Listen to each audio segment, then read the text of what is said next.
My name is Lena. I'm 32 years old, and I've always been the dependable middle child, the one my mother leaned on the most.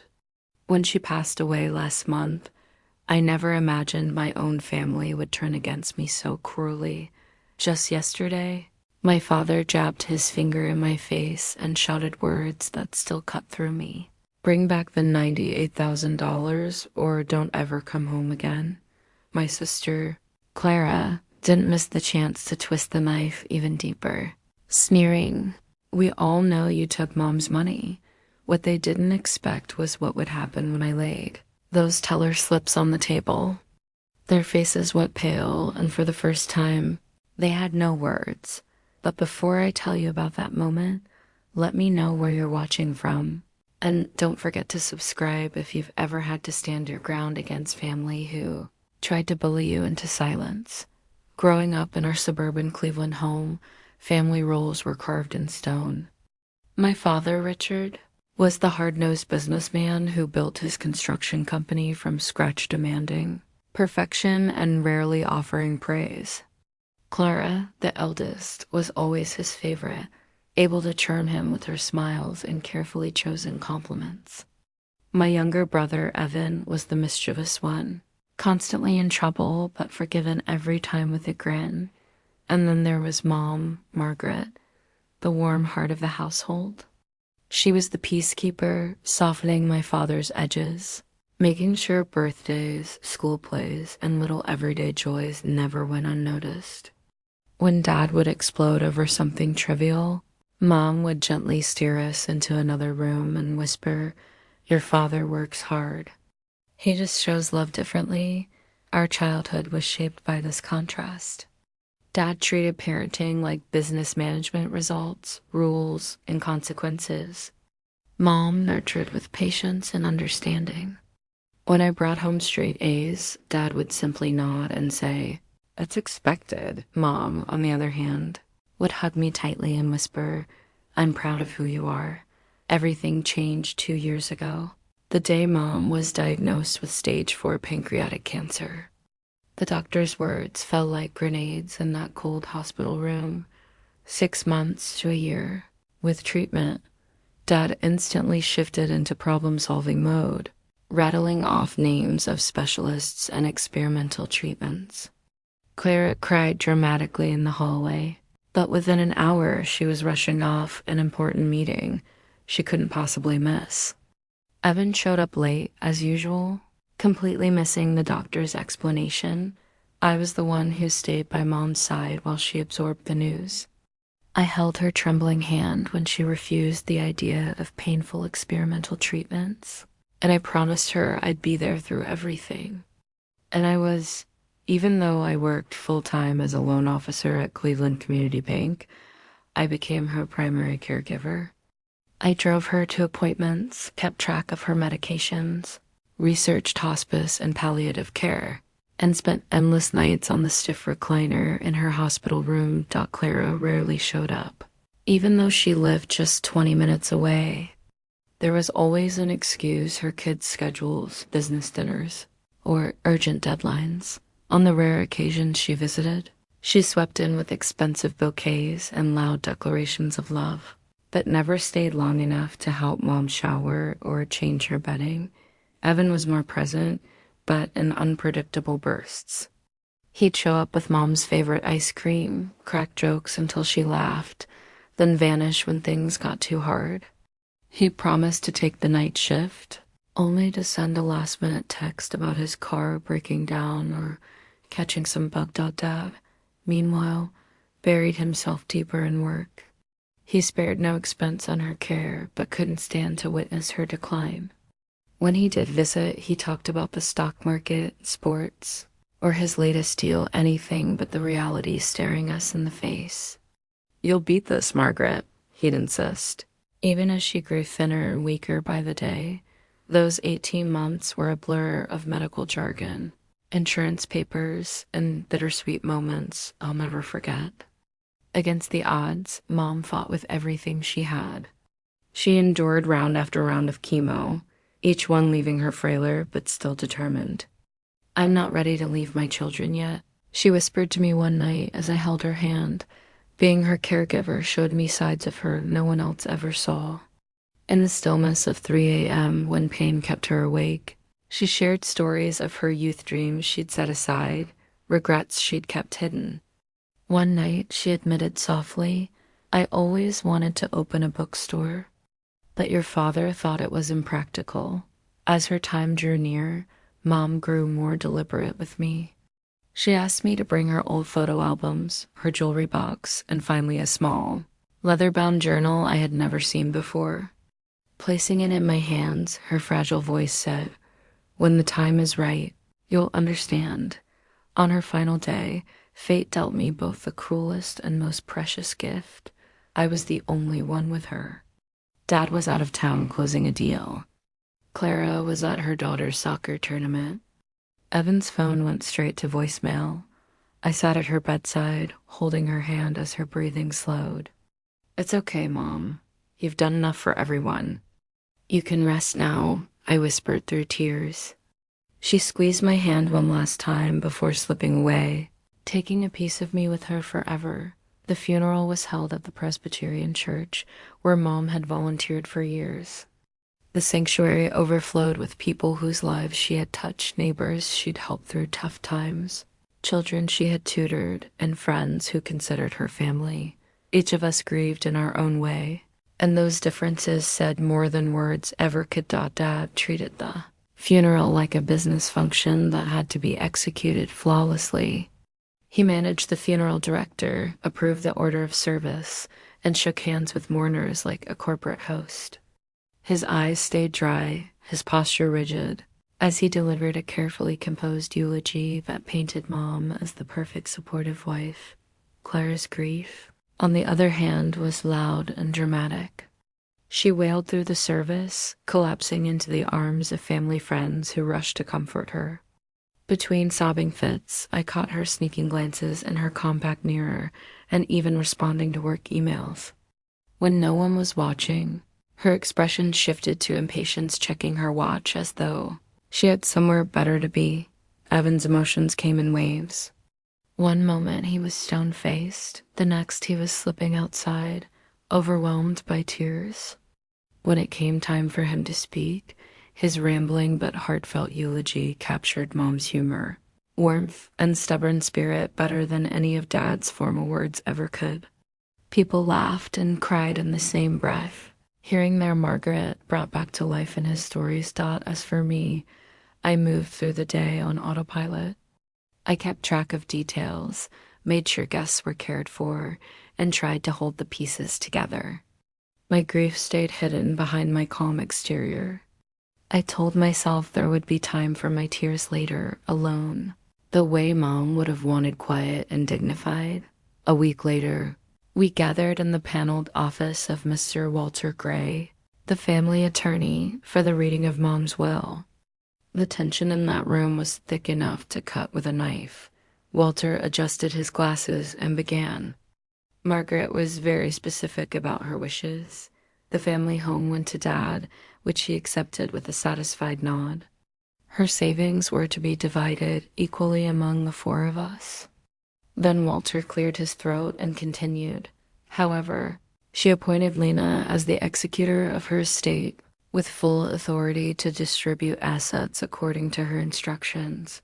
Dad's head snapped up, his expression hardening. "Excuse me? I'm her husband. That should be my role." Walter remained calm. "She was insistent, Richard." Then came the moment that silenced the room. "Margaret's jewelry collection, including all family heirlooms, is to go to Lena." Clara let out a sharp gasp. "That's not fair. I'm the oldest daughter. Those should be mine to pass on to my girls." Walter peered at her over his glasses. "Your mother made it clear Lena valued the history behind each piece, not just their worth. The rest of the will divided assets evenly. Dad inherited Mom's shares in his company. Clara received the family's vacation cabin in the Adirondacks, and Evan was left with Mom's art collection and her vintage car. On paper, the values were balanced. In sentiment, though, The weight of her choices was unmistakable. As executor, I received every document: bank records, property deeds, financial accounts. I assured everyone I would keep things transparent and set up a shared folder so they could see each transaction for themselves. Dad only grunted. Just make sure nothing disappears in the process. That night, as I combed through the files, I stumbled on something I hadn't expected: a bank account in Mom's name alone. Balance $98.00. It wasn't mentioned in the will. Technically, it should fall into the general pool of assets to be divided. But something about it felt deliberate. And then I remembered her fragile voice in those final weeks. There are things that matter that the others won't understand. I trust you to do what's right. The next morning, I drove to Mom's bank to learn more about that mysterious account. It had been opened almost 15 years earlier, with small, steady deposits made over the years. The branch manager remembered her well. Your mother always came in person, he said with a soft smile. She liked the human touch. No online transfers, no fuss. Just her monthly deposit like clockwork. As I drove home, her words echoed in my mind. There are things that matter the others might not understand. This account, it had to be connected. At our first family meeting about the estate, I laid everything out neatly: spreadsheets of assets, bills, and timelines. I thought the transparency would calm them. Instead, it sparked suspicion. Dad zeroed in immediately. What's this unmarked account? He demanded, jabbing the paper. It looks like Mom's personal savings, I explained evenly. I'm still gathering information on its purpose. Clara leaned back with a smug look. Convenient that you're only mentioning it now. I kept my tone calm. I've listed every asset and account. Nothing is hidden. But beneath the surface, the whispers began. Dad started calling for daily updates. Clara second-guessed every move I made. Even Evan began to watch me with doubt in his eyes. The $98,000 became the center of silent accusations, an anchor of distrust, pulling us all down. 3 weeks after the funeral, while sorting through Mom's things, I opened her jewelry box again, the same one she'd asked me to bring her during her final days. In a hidden compartment, I found the leather journal she had pressed into my hands, and an envelope with my name written in her familiar, slanted handwriting. My hands shook as I carried them to her old reading chair by the window. The late afternoon sunlight poured over the worn pages as I began to read. The journal stretched back nearly 20 years. Entry after entry revealed sides of my mother I'd never truly known. One note read, Richard refused again. Says a joint account is simpler. That every purchase I make is questioned. The kids need new coats, but he insists last year's will do. I bought them anyway and told him they were on sale. Another entry. Started my own fund today. Just $20 from grocery money. Richard never checks receipts as long as dinner is ready. If I keep this up, it will add up. Maybe one day it will matter, page after page. Mom's quiet rebellion unfolded, squirreling away little amounts. Saving birthday cash she pretended was less. Working substitute teaching jobs Dad never knew about. Every dollar funneled into that secret account, but what left me breathless was the purpose. She had been saving it for the East Haven Women's Shelter, a place that supported survivors of abuse. In the final entries, she explained why. Before she married Dad, she had been with someone else, Robert. At first charming, then controlling, then cruel. She had escaped with nothing but her courage. And the shelter had taken her in, given her safety, helped her rebuild. Without them, she wrote, I might have gone back. Without them, I might not have survived. Finally, I opened the envelope addressed to me.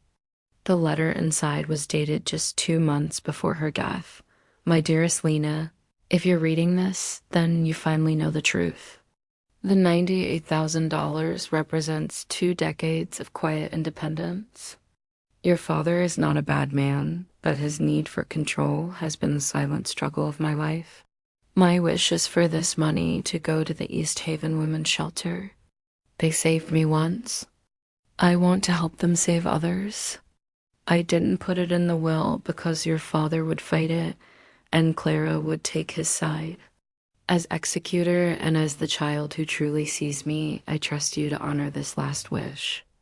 This money can build a new security system and fund counseling programs for women who need them most. Please carry this burden for me. You have a strength I always admired. All my love, Mom. Tears blurred the ink as I clutched the letter. For the first time, I understood her fully. This wasn't just money. It was her freedom, her voice, her final act of defiance. That night, I barely slept. The weight of Mom's secret, her pain, and her trust pressed heavy on me. Legally, the money belonged to the estate, but morally it was hers. Her final wish. The next day, I went to the bank where I worked and quietly spoke with the trust officer. Using my knowledge, I carefully documented everything.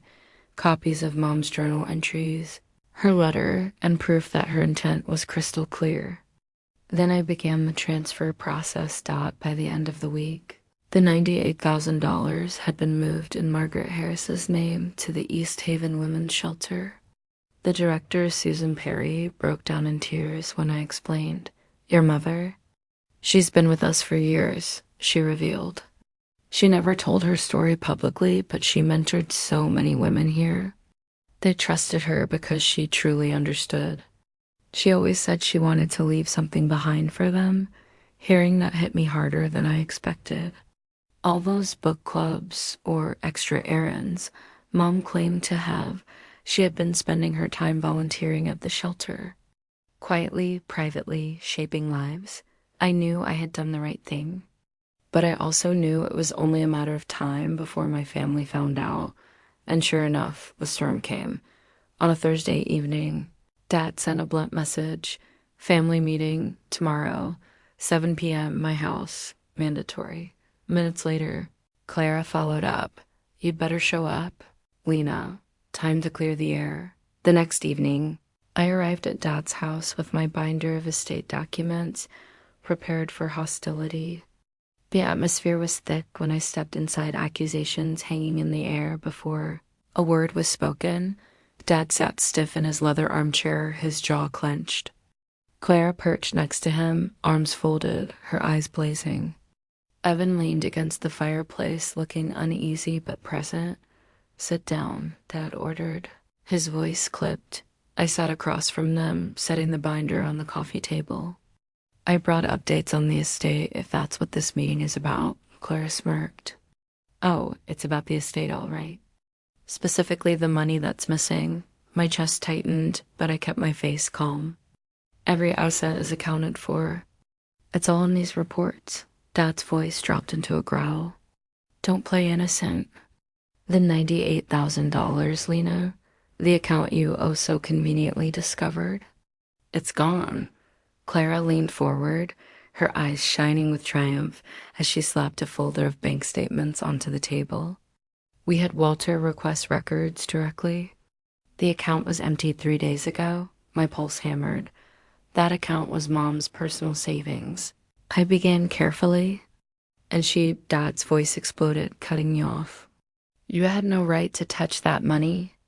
As executor, you have a legal duty to protect the estate, not to play God with it. He rose to his feet, pointing his finger in my face, eyes full of fury. Return the $98,000, or don't come back to this family. Clara stood beside Dad, her voice sharp and cutting. You took Mom's money, Lena. We all know it. You think just because you played nursemaid at the end, you deserve more than the rest of us. While we were busy living our lives, you were positioning yourself to cash in. The words hit like a blade. That's not what happened, I said, my voice shaking but steady, but Clara pressed on, relentless. Don't act so innocent. You were with her constantly those last months. Who knows what you convinced her to do? What papers you had her sign when she was drugged and vulnerable. The accusation stole my breath. For a moment, I just stared at her, stunned. Evan shifted uncomfortably. Guys, maybe we should calm down and let Lena explain. Dad slammed his hand down on the table. There's nothing to explain. The money is gone. Transferred under her authorization. If it's not put back immediately, Walter will file for breach of fiduciary duty. And I'll make sure your bank knows their loan officer is mishandling estate funds. The threat to my career landed like a physical blow. Clara saw my expression, falter, and smirked in victory. Mom would be disgusted with you, Lena. She trusted you. And you repay her by stealing from her own family. Every word was poison. From the people who should have known me best. Clara's voice cut again. You've always been jealous of what Dad and I have. Always trying to prove you're the better one. Well, congratulations, you just proved who you really are. Evan stepped forward, his voice low. That's enough, Clara. But his eyes betrayed hesitation, doubt. Dad's voice was final. 1 week. You have 1 week to return every penny. Or I'll see to it you face the consequences. And until then, don't bother showing up at Sunday dinner. The weight of his words crushed me. Tears stung as I gathered my untouched binder and stood. You have no idea what Mom actually wanted. None of you do. Clara scoffed. Oh, spare us the martyr act. Just fix what you broke. I walked out without another word, my chest caving under the betrayal. In my car, parked in front of the house I grew up in, the tears finally spilled over. Not just for their cruelty, but for Mom. For the life she lived under control. For the small pieces of freedom she carved out in secret. For trusting me to carry her truth when no one else ever could. And for the first time, I understood that $98,000 wasn't just money. It was power reclaimed. And now I had to choose to defend myself by revealing her secrets, or protect her privacy at the cost of my family and maybe even my career. After that confrontation, I drove aimlessly through the city lights, my tears blurring everything. Eventually, I pulled into Maplewood Park, Mom's favorite place for quiet walks. Sitting on a bench by the pond, I let the weight of it all sink in. My choices felt impossible. Return the money and betray Mom's final wish. Keep it where it was and lose my family and possibly my career. Or expose Mom's most private struggles to defend myself. I remembered her voice in this very park years earlier, when my college boyfriend had broken my heart. Sometimes the hardest choice is still the right one, she'd said gently. And sometimes the people who should support you won't. That doesn't make you wrong. Had she been preparing me for this moment all along? The next morning, I scheduled an urgent appointment with Walter Gray, our family attorney. His secretary squeezed me in before his first client. I slid into the leather chair across from his desk, clutching Mom's letter. Walter, I need to understand my position as executor. If I follow written instructions from Mom ones not in the will, where do I stand legally? He removed his glasses, suddenly serious. Lena, has something happened with your mother's estate? Without a word, I slid the letter across the desk. He read it slowly, his expression softening with each line. When he finished, he exhaled deeply. Legally, this is complicated. Because it wasn't in the will, you were in a gray area. As executor, you do have discretion to interpret her intentions, but the others could challenge your decision. And they will. I whispered. He nodded. The good news is that her letter is explicit. With this documentation, you could defend yourself if it came to court. But Lena, he leaned forward, his tone weighted. Are you prepared for what that means? Because this would make your mother's private history part of the public record. The words sliced through me. Would honoring her wish also mean exposing her deepest wounds? What happens if they push it legally? I asked, my voice tight. Walter didn't sugarcoat it. Worst case, you could be removed as executor, forced to reimburse the estate, and face professional fallout with your bank position. Best case, the court upholds your choice, but your family relationships could be destroyed forever. I thanked him, though his honesty only deepened my turmoil. The legal jeopardy was real, but the moral dilemma was heavier. That afternoon, I visited the East Haven Women's Shelter. The new security cameras were already being installed, funded by Mom's gift. Susan, the director, greeted me warmly. I still can't believe Margaret's generosity. This donation will change lives here, as she showed me around, introducing me to staff and a few residents. I saw the walls lined with children's drawings, smiling suns. Safe homes, new beginnings. Susan lowered her voice. Your mother never told her story here, but she was our strongest volunteer for crisis counseling. She had a way of reaching women no one else could. They believed her when she said, I understand because it was true. Her words filled me with both pride and sorrow. Mom had created her real life here, in secret, away from Dad's control, away from judgment. She had turned her pain into purpose and trusted me to carry it forward. That night, I spread everything across my dining table Mom's journal. Her letter, the bank slips, the shelter's receipt, and Walter's legal notes. I read them over and over until the path forward became clear. Wouldn't return the money, I wouldn't betray Mom's final wish, but I also wouldn't drag her deepest scars into the open unless absolutely forced. There had to be a way to honor her truth without shattering her dignity. So I began preparing for the next storm. I copied the withdrawal slips, the donation records, and the shelter's official acknowledgement. I carefully selected passages from Mom's journal entries that proved her intent, but left out the rawest details of her past abuse. I rehearsed responses to every accusation I could anticipate. The hardest part was admitting the truth to myself. I might lose my family over this, but as dawn broke after a sleepless night, I realized something else. Maybe I wasn't losing family. Maybe I was finally seeing the truth that what we had wasn't family at all. Just a performance of loyalty and control. Real. Family wouldn't have ambushed me with threats. A real father wouldn't jeopardize my career out of pride. A real sister wouldn't twist my caregiving into manipulation. No, what I was losing was the illusion of family. And maybe, just like Mom, I had to redefine family on my own terms. 2 days before Dad's deadline expired, I took control. I sent out a message, family meeting, tomorrow, 6 p.m. my apartment. All must attend. I ignored the replies demanding we meet at Dad's house instead. No, this confrontation would happen on my ground, not theirs.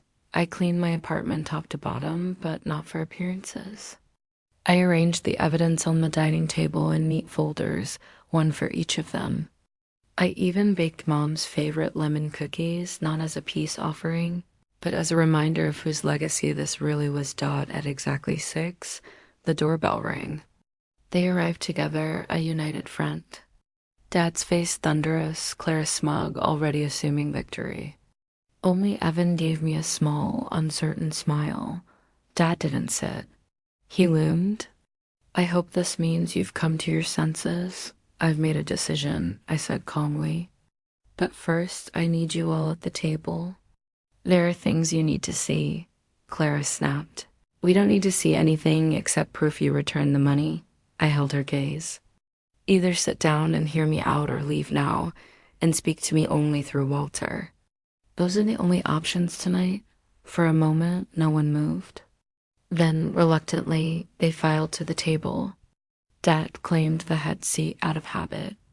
I let him. I looked each of them in the eye. I haven't taken a single penny from Mom's estate for myself. The $98,000 has been donated to the East Haven Women's Shelter, exactly as Mom instructed me in writing. Silence fell like a hammer. Dad's eyes narrowed. Written where? Not in her will. Without a word, I slid copies of the letter across the table. She left this for me, with specific instructions for the money she had secretly saved for 20 years.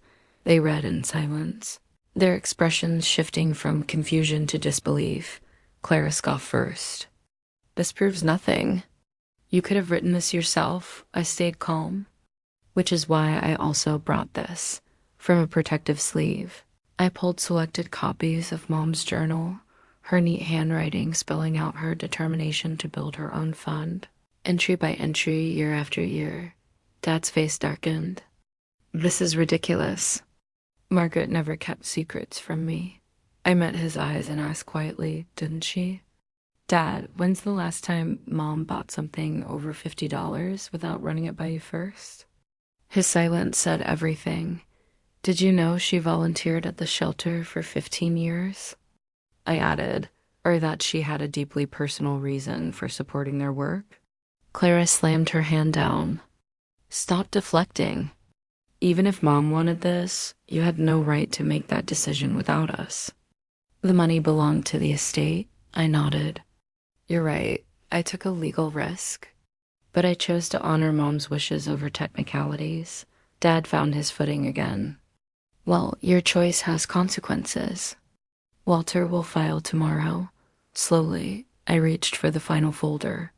Before you do that, you should understand exactly what taking this to court would mean.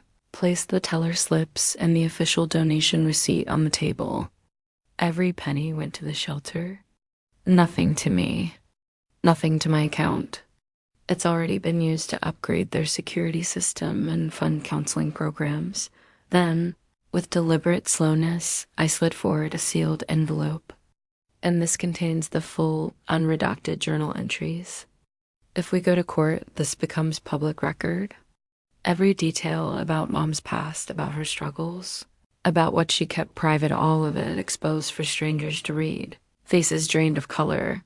Mom kept her privacy for her own reasons, I said firmly. I've respected that in how I handled this. But the question is, are you willing to drag her most personal pain into court just to fight over money none of us truly needs? The silence that followed was heavy, suffocating. Finally, Evan spoke. Lena's right. Mom chose her as executor for a reason. If this is what Mom wanted, we should respect it no matter what. Clara snapped. Easy for you to say. Your art collection is worth more than any cut of this money. I raised my voice for the first time. This isn't about money. This is about Mom's one independent choice after a lifetime of being controlled. This is about honoring what mattered to her, not what benefits us. Dad stared at the receipt, his expression unreadable. East Haven Women's Shelter? He muttered slowly. She mentioned them sometimes. Said they did good work. I never thought much of it. They help women escape abuse, I explained. They provide safety, counseling, training, childcare. And Mom wanted her money to give them hope. Dad's eyes flicked to the sealed envelope again, and something shifted in his face, not full understanding, but the first crack in his certainty. I won't return the money, I said, my voice steady. I've fulfilled my duty exactly as Mom asked me to. If you want to fight this legally, that's your choice. But know this, what you reveal about her will speak louder than what you win. Amanda opened her mouth to argue, but Dad raised his hand, silencing her. The gesture itself so controlling, so habitual, hung in the air like a shadow. For the first time, I saw it clearly. Maybe he did too. The room was thick with silence, everyone waiting for someone else to move first. Dad's jaw clenched. You're asking us to trust you without full explanation? I shook my head. No, Dad, I'm asking you to trust Mom, to believe she had her reasons, even if she didn't share them with you. For a moment, no one spoke. The air was heavy with unspoken truths and old wounds. Evan finally broke it. His voice was quiet but certain. I trust Lena, and I trust Mom. If she wanted this, that's enough for me. His words shattered the united front like glass. Clara's perfect posture slumped just slightly, her confidence faltering. Dad's authority, the commanding presence he always carried, suddenly looked smaller. The money's already gone, I said softly. The shelter's security system is being installed as we speak. The counseling program Mom asked for begins next month. Her legacy is already in motion. The only question left is, do we tear ourselves apart fighting her wish, or do we accept it and move forward? Their faces had gone pale. For once, I wasn't the one on the defensive. They were. Dad stared at the envelope on the table, still unopened. His voice was low when he finally spoke. Your mother. She mentioned that shelter now and then. Said they helped people. I thought it was just volunteer work. I didn't look away. It meant more to her than you know. The weight of his silence told me he understood, at least partly. I pushed forward. This wasn't about taking from the family. It was about giving back in a way that mattered to her. Mom didn't get many choices of her own. But this was hers. And I won't undo it. For a long moment, no one spoke. The tension in the room was like a rope pulled taut, ready to snap. Finally, Dad leaned back in his chair, his shoulders dropping just slightly. He didn't admit defeat, but he didn't push further either. Clara opened her mouth to argue again, but Dad raised his hand, shutting her down without a word. It wasn't victory. Not yet.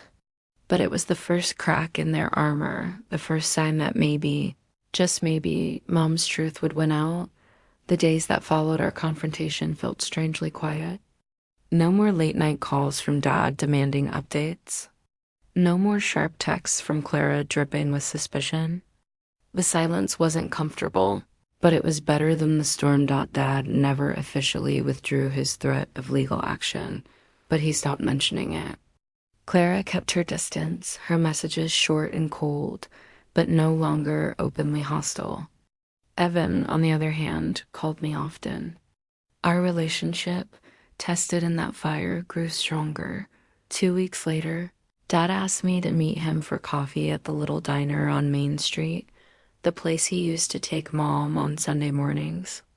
When I walked in, he was already there, staring into a cup of black coffee, stirring it absently. He looked older, smaller somehow. We sat in silence for a while before he finally spoke. I've been thinking about your mother. I stayed quiet, giving him room. I always thought I was protecting her by handling the finances, that it was my duty as her husband to take that weight. It never crossed my mind she might have seen it differently. It wasn't an apology, not really. But from Dad, it was something. A crack in the wall he'd built around himself. We talked for nearly 2 hours, circling hard truths without quite touching them.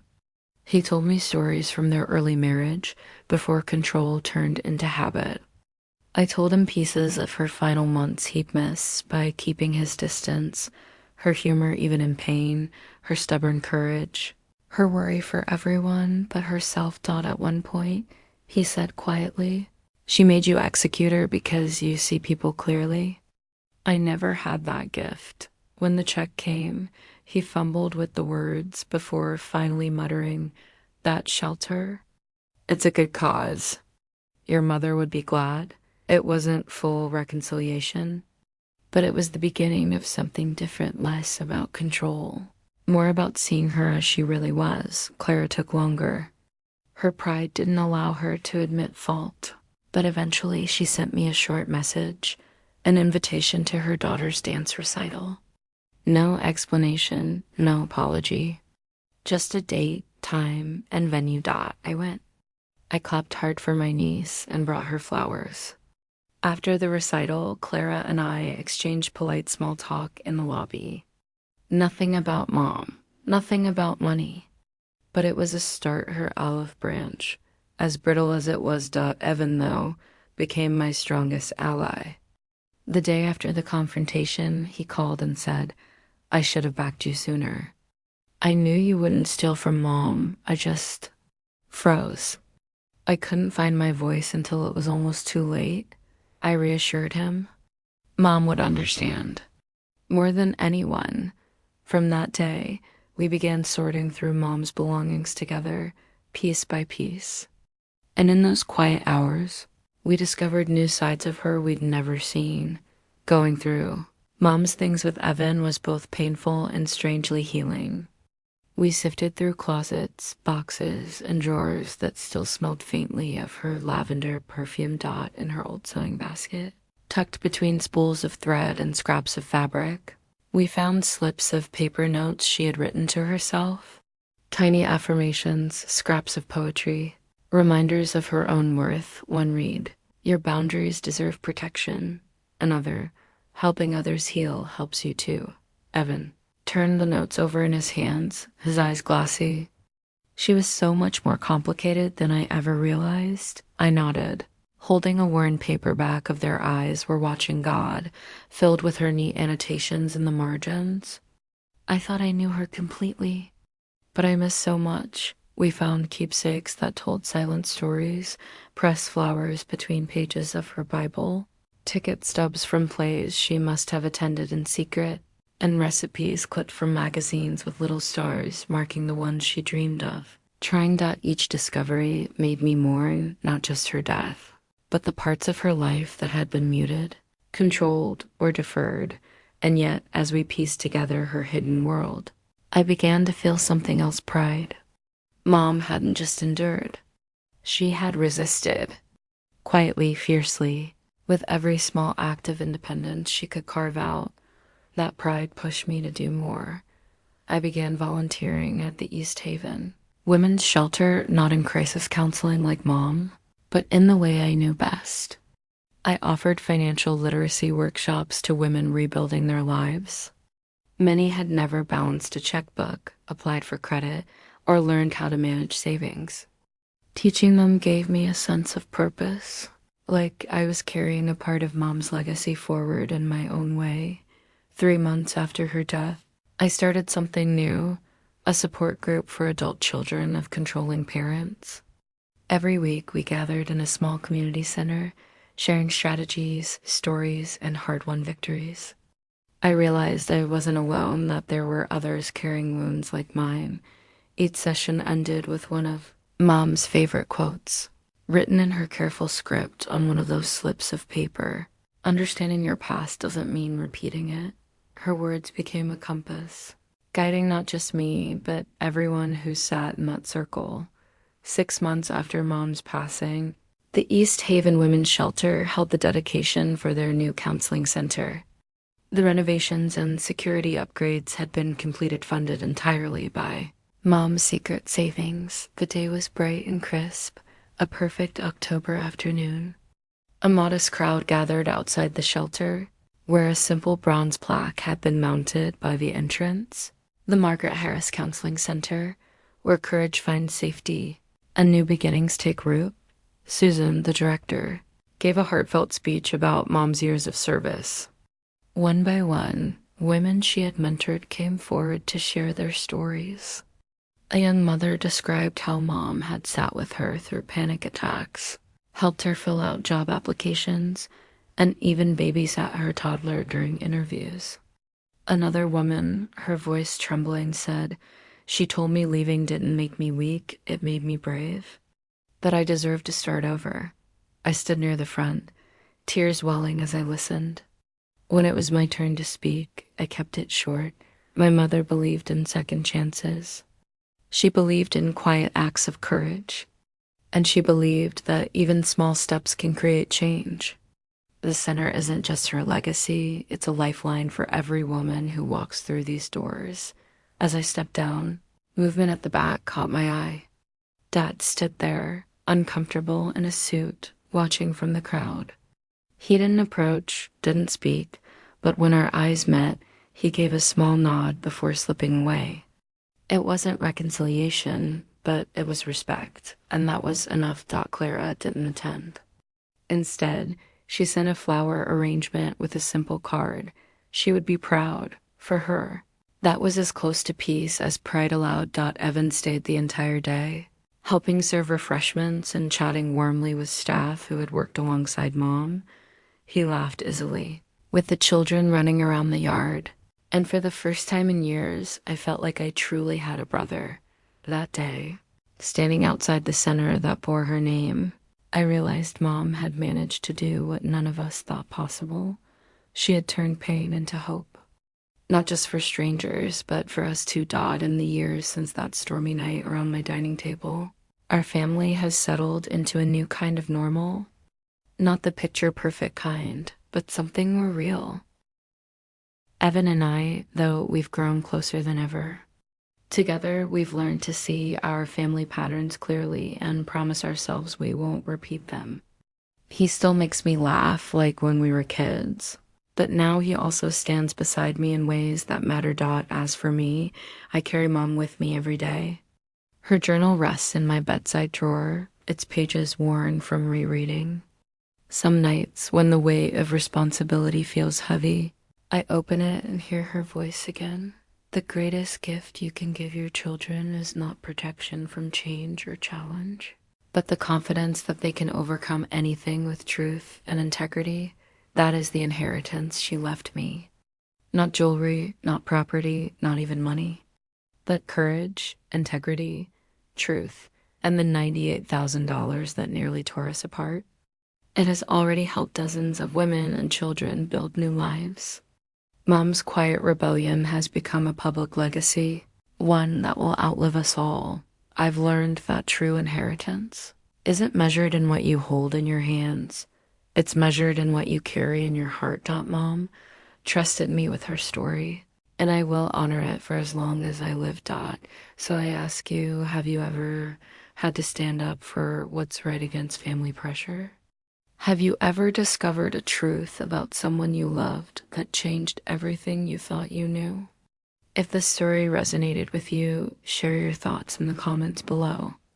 And remember, sometimes the greatest act of love is honoring someone's truth, even when it costs you. Until next time, take care of yourselves and each other.